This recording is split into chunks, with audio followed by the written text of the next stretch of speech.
Hey, welcome back everybody in this video. This video is about motivation and emotion MCQS part third from the book Ciccarelli White. इसके पहले और भी कुछ videos upload किए हैं सिसरैली white से ही, और मोटिवेशन एंड इमोशन के और MCQ हैं उनको डिस्कस कर चुका हूँ। आज ये पार्ट थर्ड है। एक क्वेश्चन होता है कि भाई ये क्वेश्चन कहाँ पर पूछे जाएंगे। सो आई थिंक कि हम साइकोलॉजी के किसी भी एग्ज़ाम में जाएं, हमारा बेसिक कॉन्सेप्ट तो क्लियर होना चाहिए ना, बेसिक अंडरस्टैंडिंग तो होनी चाहिए। So I can say this is important for any examination basically about psychology exam, चाहे वो आपका नेट साइकोलॉजी हो एंड PGT साइकोलॉजी हो एंड DSSS EVGC हो, या फिर MPhil इन क्लिनिकल साइकोलॉजी हो, या फिर आप मास्टर्स लेवल पर एंट्रेंस देना चाहते हैं किसी यूनिवर्सिटी के लिए, वहाँ पर भी ये आपके लिए इम्पॉर्टेंट हो सकते हैं। बेसिकली आपको अपनी लर्निंग को स्ट्रॉन्ग करना है। सीधी सीधी MCQ तो नहीं पूछे जाने वाले हैं, चीज़ों को थोड़ा सा रिफ्रेम करके पूछा जाता है। So finally the point is कि आपको अपनी लर्निंग को स्ट्रॉन्ग करना है। So now let's start. हम देखेंगे कि कौन कौन से क्वेश्चन हैं। So the first question, damage to the blank in rats can cause them to starve to death। मतलब कि जो चूहे होते हैं उनमें कौन सा ऐसा हिस्सा होता है जिसके डैमेज हो जाने से वो स्टार्व टू डेथ, मतलब उनकी भूख से मृत्यु हो सकती है। दूसरा, while damage to the blank will cause them to eat and eat। मतलब कि ऐसा कौन सा एरिया है कि अगर वो डैमेज हो जाए तो चूहे लगातार खाते ही रहेंगे, खाते चले जाएंगे, यानी खाना बंद नहीं करेंगे। So this is the question from the Ciccarelli White. So ये क्वेश्चन एक बहुत ही अच्छा क्वेश्चन है एंड इवन MPhil के एग्जाम में भी इसे पूछा गया था, और इस क्वेश्चन को कई तरीके से रिफ्रेम किया जाता है। सो फाइनली मैं आपसे बात करता हूँ, इसका जो करेक्ट आंसर है that is the option D. देखिए, हाँ, जो हमारा ब्रेन हो या फिर जो चूहों का जो ब्रेन होता है, तो चूहों के ब्रेन में जो उनका लेटरल हाइपोथैलेमस है और जो वेंट्रोमीडियल हाइपोथैलेमस है, इन दोनों का बहुत बड़ा रोल होता है कि उनका जो खाने का सिस्टम है वो कैसा रहेगा। इवन ह्यूमन में यानी हम लोगों में भी ऐसा ही होता है। So to the point thing is that कि जो लेटरल हाइपोथैलेमस होता है, लेटरल हाइपोथैलेमस हमको हंगर फील कराता है। मतलब अगर हम भूखे हैं तो मतलब ये हमारा लेटरल हाइपोथैलेमस सिग्नल देता है कि हमें अब कुछ खाना है। सीधी सी बात होगी कि ऐसा कोई हिस्सा जो हमें ये फील कराता है कि भाई हमें कुछ खाना है, मतलब हमारी हंगर स्टार्ट हो रही है, हमें कुछ फूड इंटेक करना है, अगर ऐसा हिस्सा डैमेज हो जाए तो क्या होगा। सोचिए, आप खुद ही सोचिए कि अगर मान लीजिए जो लेटरल हाइपोथैलेमस है वो अगर ये सिग्नल देता है कि हमें खाना है, कुछ खाना है, और अगर by chance lateral hypothalamus damage हो जाए तो क्या होगा। सीधी सी बात है, हम कभी फूड की डिमांड ही नहीं करेंगे ना, क्योंकि जो चीज़ हमें इनिशिएट कर रही है खाना खाने के लिए, वही चीज़ अगर ख़त्म हो जाए तो हम खाना खाना ही नहीं चाहेंगे, मतलब डेथ हो जाएगी। सो the point is that कि damage to the lateral hypothalamus in rats can cause them to starve to death। मतलब उनका lateral hypothalamus अगर डैमेज हो गया तो वो कभी कुछ खाएंगे नहीं और वो भूखों मर जाएंगे। Okay, and while damage to the blank ventromedial hypothalamus क्या करेगा, जो वेंट्रोमीडियल हाइपोथैलेमस है वो क्या करता है, cause them to eat and eat, मतलब खाते रहो। So the point is that कि जो वेंट्रोमीडियल हाइपोथैलेमस है वो ये बताता है कि भाई अब हम जो खाना खा रहे थे वो अब फुल हो चुका है, मतलब यानी जो हंगर की फीलिंग थी वो सेटिस्फाइड हो चुकी है, यानी खाना हम पर्याप्त खा चुके हैं, अब खाना बंद किया जाए। ठीक है ना, ये सिग्नल होता है। अगर ये वेंट्रोमीडियल हाइपोथैलेमस को अगर रिमूव कर दिया जाए या फिर डैमेज हो जाए तो हमें खाने की जो प्रोसेस है उसे बंद करने के बारे में कोई ख्याल ही नहीं आएगा। तो फिर क्या होगा, हम लगातार खाते चले जाएंगे। सो आई थिंक आप इस क्वेश्चन को अब अच्छे से समझ गए होंगे कि जो लेटरल हाइपोथैलेमस है वो बताता है कि भाई हमें खाना है, ठीक है, और जो वेंट्रोमेडियल हाइपोथैलेमस है वो बताता है कि भाई खाना फुल हो चुका है, अब खाना बंद करना है। तो यानी ये जो पार्ट हैं अगर ये डैमेज हो जाएंगे तो इनकी द्वारा ऑपरेट होने वाले जो सिग्नल है वो बंद हो जाएंगे। तो उसके अकॉर्डिंग अगर damage to the lateral hypothalamus होगा तो चूहों में क्या होता है, वो भूख के मारे मर जाएंगे। और अगर वेंट्रोमेडियल हाइपोथैलेमस में डैमेज होता है तो वो लगातार खाते ही रहेंगे। आई होप आप इसको समझ गए होंगे। इस क्वेश्चन को कई तरीके से रिफ्रेम करके पूछा जाता है, तो आप इसे अच्छे से सीख लीजिए। Now next question, 1 minute. Next question को डिफाइन करने से पहले थोड़ा सा आपसे मैं हाइपोथैलेमस के बारे में बात कर लूँ। आपने हाइपोथैलेमस के बारे में सुना होगा। हाइपोथैलेमस बेसिकली हमारे बॉडी का एक स्मार्ट कोऑर्डिनेशन सेंटर होता है। ठीक है, हमारी बॉडी में जो भी कोऑर्डिनेशन है वो सब हाइपोथैलेमस के द्वारा ही ऑपरेट होते हैं। बेसिकली हमारा जो फिजिकल रिस्पांस होता है उसको भी हाइपोथैलेमस ही कंट्रोल करता है, और कंट्रोल करता है 2 तरीके से। एक तरीका ये होता है हमारा जो ऑटोनोमिक नर्वस सिस्टम होता है उसके थ्रू, यानी कह सकते हैं जो ANS ऑटोनोमिक नर्वस सिस्टम होता है वो भी हाइपोथैलेमस से कंट्रोल होता है। और दूसरा है हमारा एंडोक्राइन ग्लैंड। एंडोक्राइन ग्लैंड भी हमारा हाइपोथैलेमस से कंट्रोल होता है। तो हमारा जो फिजिकल रिस्पॉन्स होता है बॉडी का वो हाइपोथैलेमस से कंट्रोल होता है। And ANS and endocrine system, ANS मतलब ऑटोनोमिक नर्वस सिस्टम, और एंडोक्राइन यानी जो हार्मोन्स का सीक्रेशन होता है उसको कंट्रोल करता है हाइपोथैलेमस। तो ये एक्स्ट्रा चीज़ है, आप इसको ध्यान रखिएगा। इसके बाद एक पॉइंट और कह सकते हैं कि जो हाइपोथैलेमस है ये हमारे बॉडी का होमियोस्टेसिस बनाए रखता है। होमियोस्टेसिस मतलब क्या है, एक सर्टेन काइंड का बैलेंस हमारे बॉडी को जो नीड होता है, मतलब हमारे बॉडी में कितना हाइयर टेम्परेचर, कितना लोअर टेम्परेचर, कितना हमारा जो थर्स्ट है, इन सब चीज़ों को बैलेंस करता है हाइपोथैलेमस। तो एक बात पूछी जाती है कि हाइपोथैलेमस किसको कंट्रोल करता है, तो हम लोग बोलते हैं कि हाइपोथैलेमस हंगर को एंड थर्स्ट को कंट्रोल करता है। तो उसके लिए यहाँ पर हम ऐसे बताते हैं कि हाइपोथैलेमस में जो H है वो हंगर को कंट्रोल करेगा, TH है वो थर्स्ट को कंट्रोल करेगा। ठीक है सॉरी, तो आप इसको ऐसे समझ सकते हैं। सो एक ये अच्छा क्वेश्चन है, तो आपको इसके बारे में अच्छे से याद रखना है। इसके बाद अगला क्वेश्चन है जिसमें कहा गया है the rate at which body burn energy while at rest is known as, यानी हमारी बॉडी का एक ऐसा रेट होता है जब बॉडी रेस्ट पोजीशन में होती है तब उस टाइम पे जो एनर्जी बर्न होती है उस रेट को हम क्या बोलते हैं। Option is weight set point, basal metabolic rate and leptin और ग्लूकागॉन। सो सीधा सा अगर आप जानते हैं तो आप बताइए कि आंसर क्या होगा, और सीधा मैं आपको बताऊं इसका जो करेक्ट आंसर है that is the option B, basal metabolic rate. Basal metabolic rate को शॉर्ट में BMRB कहते हैं, बेसल मेटाबॉलिक रेट।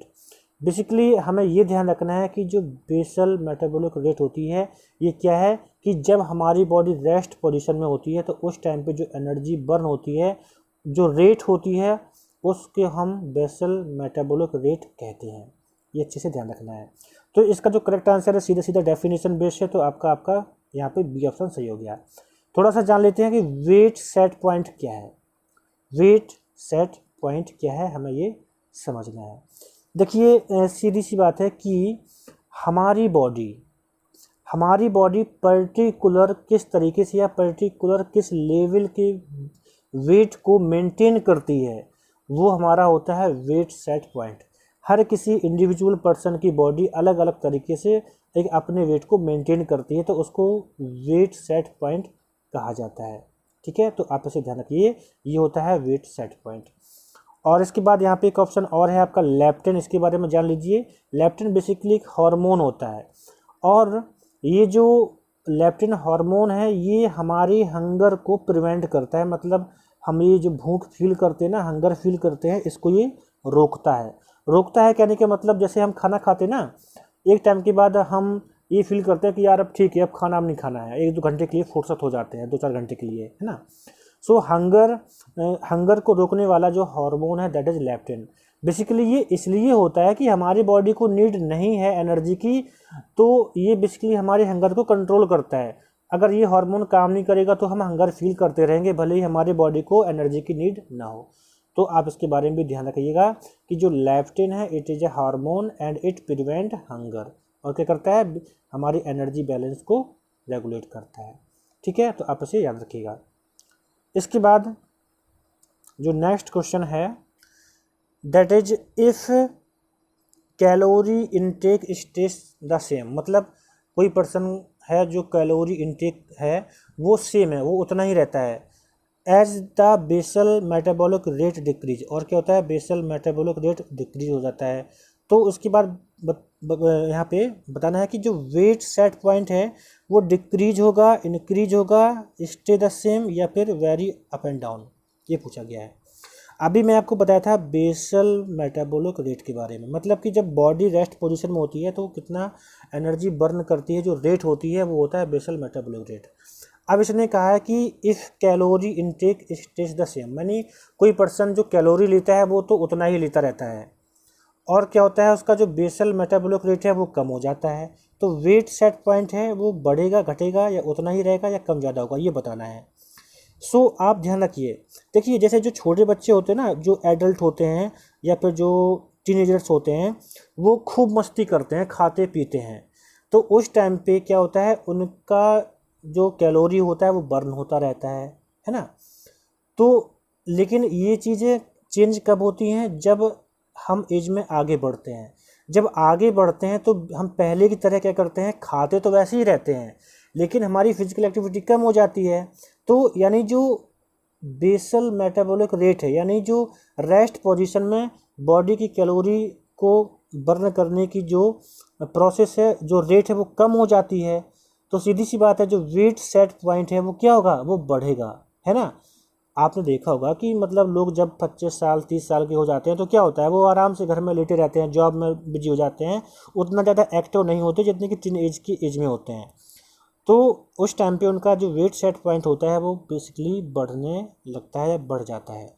इसका आंसर बी है, आप इसे अच्छे से याद रखिएगा। इसके बाद नेक्स्ट क्वेश्चन है, इसमें कहा गया है German eats a late breakfast at 10 AM। कोई पर्सन है वो 10 बजे क्या करता है, ब्रेकफास्ट लेता है, थोड़ा सा लेट लेता है। But finds he is hungry at 11:30 AM, लेकिन वो फिर से 11 बजे हंग्री फील करता है, हंगर फील करता है। Basically when he typically Yeats lunch, जब वो लंच लेता है तो क्या होता है, सामान्यतः उस टाइम पे वो हंगर फील करता है।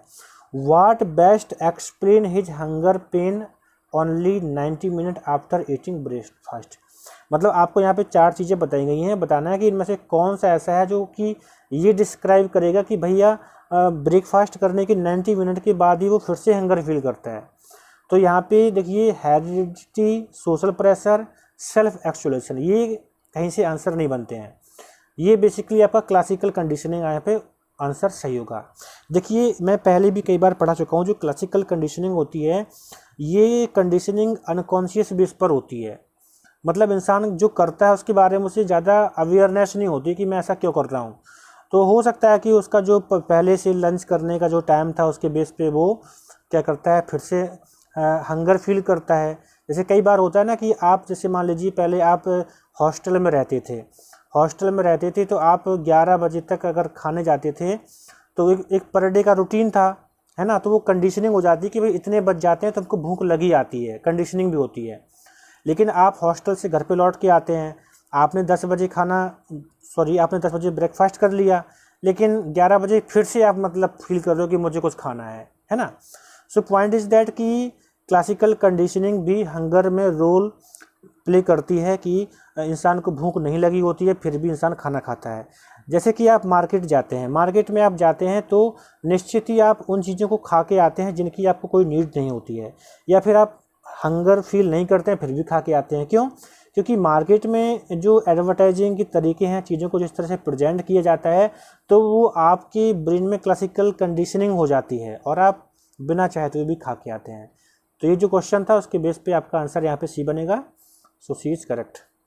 इसके बाद यहाँ पे नेक्स्ट क्वेश्चन है, इसमें कहा गया है in cultures where western lifestyle of eating and exercising have been adopted, obesity rates have blank over the last 20 years, यानी वेस्टर्न लाइफ स्टाइल में जो चीज़ें हैं, वहाँ पे जो तरीके हैं ये खाने के और एक्सरसाइज करने के, तो वहाँ पे जो ओबेसिटी रेट है वो क्या हुआ है, मतलब रिमेन्ड रिलेटिवली स्टेबल, मतलब जो ओबेसिटी का रेट है वो उतना ही रहा है, डबल हुआ है, डिक्रीज हुआ है, या फिर ट्रिपल हुआ है। सो बेसिकली आपको ध्यान रखना है कि वहाँ पे जो ओबेसिटी का रेट है वो ट्रिपल्ड हुआ है। ये सीधा सीधा आंसर है आपका, फैक्ट बेस्ड है, बुक में दे रखा है। अगर आप बुक अगर स्टडी करें तो 369 नंबर जो पेज है वहाँ पर उस पर दे रखा है, तो ऐसे भी आप देख सकते हैं। तो इसका आंसर आपका डी सही है। तो इस तरह से आपको चीज़ें समझनी है। इसके बाद यहाँ पे एक क्वेश्चन है, according to the researchers at Yale University है, वहाँ पे रिसर्च की गई है, what might be one way to get children to eat more carrots, मतलब कि हम ऐसा क्या कर सकते हैं कि बच्चे ज़्यादा कैरेट लेना पसंद करें। तो यहाँ पे कुछ हमें तरीके बताए गए हैं। तो सीधे सीधे बता दूँ, इसका जो आंसर है that is the option D, put a cartoon character on the outside of the package. कभी आपने ध्यान दिया है कि जितने भी फूड आइटम्स होते हैं बच्चों के लिए, उसमें हर एक आइटम में कार्टून करेक्टर का यूज किया जाता है। क्यों करते हैं? क्योंकि बच्चे इस तरह से बहुत ज़्यादा अट्रैक्ट होते हैं उन चीज़ों को खाने के लिए। ये पूरा रिसर्च हुआ था, तो उसको लेके क्वेश्चन यहाँ क्रिएट कर दिया है। तो बेसिकली ऐसा कोई क्वेश्चन पूछा जाए कि किस तरीके से लोगों को खाने के लिए प्रमोट कर सकते हैं, बच्चों को प्रमोट कर सकते हैं, तो बच्चों की जब बात आती है तो उसमें कार्टून करेक्टर को ऐड कर देते हैं। और जब एडल्ट की बात आती है तो बढ़िया सा शाहरुख खान या किसी भी पॉपुलर जो पर्सन होते हैं, पर्सनैलिटी होती है, उनको लेके दिखा देते हैं कि हॉट पिज्ज़ा खाइए, टेस्ट बढ़िया है। तो इस तरह से क्या है कि चीज़ों को एडवर्टाइज के थ्रू कोरिलेट किया जाता है, ताकि जो कॉमन पीपल हैं वो परचेसिंग बढ़ा दें या फिर कंजप्शन करना स्टार्ट कर दें। तो बेसिकली ये क्वेश्चन भी वैसी है कि बच्चों को अगर हम कुछ खिलाना चाहते हैं तो उस चीज़ के साथ में जो पैकेट है या जो चीज़ है, कार्टून का कोई भी एक ऐसा रोल उसमें ऐड कर देंगे तो बच्चे ज़्यादा उसे खाना शुरू कर देंगे। तो इस तरह से आपका ये आंसर रहा option D. So thank you for watching this video. आप मेरे साथ जुड़े रहें ऐसे ही और भी चीज़ों को सीखने के लिए। मिलता हूँ आपसे नेक्स्ट वीडियो में।